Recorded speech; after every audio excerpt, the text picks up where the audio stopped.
చూడండి ఫ్రెండ్స్, ఈ కర్రపెండలం పైన నేను ఫస్ట్ టైం చూస్తున్నాను కర్రపెండలం. దీని పేరు కరెక్ట్గా తెలిసేదో మా సీన్ చెప్పాడు, నేను అది కర్రపెండలం అంటున్నాను.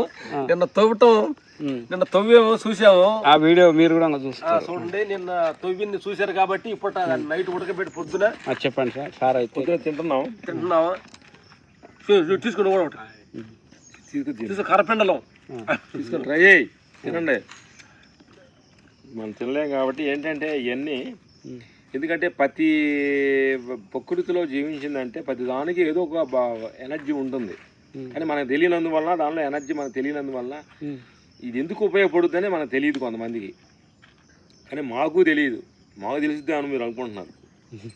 కానీ భూమిలో పండిందంటే గెన్సిగడ్డ, ఉర్లగడ్డ, కర్రలపెండంగా, తర్వాత భూమిలో పండే ఏమిటి శామగడ్డ, తర్వాత సగ్గుబియ్యం తయారవుతాయి అంట. మా సీన్ చదువుతున్నాడు, కరెక్ట్. చూడండి, సూపర్ సూపర్ సూపర్. పిండిలాగా ఉంది, మోకాళ్ళకి చాలా మంచిది అంట. మా సీన్ చెబుతున్నారు సగ్గుబియ్యం తయారవుతాడు దీనికి. అందుకని భూమిలో పట్టి సగ్గుబియ్యం చేస్తారా ప్రతి దానికి ఎండబెట్టి మిషన్ వేసి ప్రతి దానికి ఏదో అర్థం ఉంటుంది, మనకు తెలియదని బాధ అవసరం మిత్రులారా. Thank you. సహజంగా జీవించే కర్రపెండలం ఇంక మీ మార్కెట్లో దొరికితే తిని ట్రై చేయండి. Okay okay, thank you. పెట్టుకొని కాల్చుకొని తినచ్చు, ఉడకబెట్టుకొని తినచ్చు. పెరిగేసుకొని చాలు నీళ్ళు.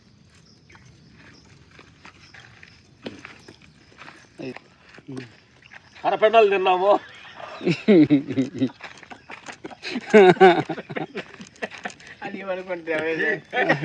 తిన్నది కర్రపెండలు. అవును, తర్వాత ఇప్పుడు జావా.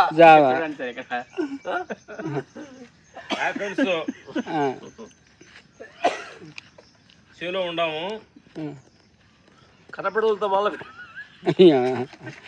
టైటిల్ శివకి పెట్టమని చెప్పాలి, కర్రపెండలం అని. చూపించాము, గడ్డ తోతుంటే తీసాము, గడ్డ తోతుంటే వీడియో తీసాము. ఉడకబెట్టేటప్పుడు క్వశ్చన్లు అడుగుతా సార్. ఇప్పుడు ముందు కర్రపెండలని తిన్నారు, అది హార్డ్గా కొంచెం గట్టిగా ఉంది, ఇప్పుడు మెత్తది తింటున్నారు. రెండు బ్యాలెన్స్ కడుపులో ఏమైనా ఎఫెక్ట్ అవుతుందా, ఇంకా చలువనేనా, మంచిదేనా ఆరోగ్యానికి? అంటే ఇంతకుముందు అనుభవం ఉందా, చాలా మార్లు తిన్నారా, ఫస్ట్ టైమా? తప్పు అర్థం చేసుకుంటే ఎఫెక్ట్ ఉంటుంది, కడుపులో ఎఫెక్ట్ ఉంటుంది. అది కొంచెం బాగుంది పాకం, ఇది కాంబినేషను దొన్నదా అయిపోయింది చల్లగా. మిత్రులు ఎప్పుడు చావండి, కొద్ది ఉప్పు వేసేసి కొంచెం సాల్ట్.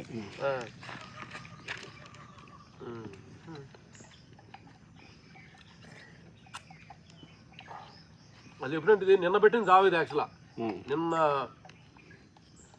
మొన్న నైట్ నానబెట్టి నిన్న స్వీట్ జావ చేస్తూ మా మేడం గారు ఇది కొద్దిగా పెట్టింది.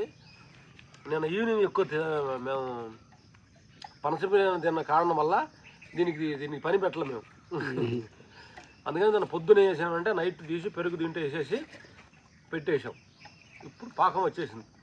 ప్రకృతి చెప్పిన ఐడియా, మనం మిగిలితే జావ కానీ మిగిలిందంటే దాంట్లో పెరిగేసి పెట్టేసేయండి. నైట్కి అంతా కూడా మంచి మినరల్స్.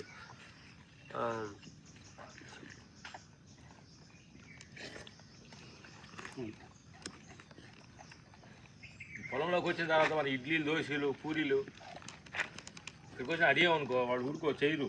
నేను కొద్ది చిన్న టెక్నిక్ మనం కాదు చేసుకుంటుంది. ముందుగానే జావ చేసుకొని ఒక రోజు 2 రోజులు కూడా తినవచ్చు దీన్ని.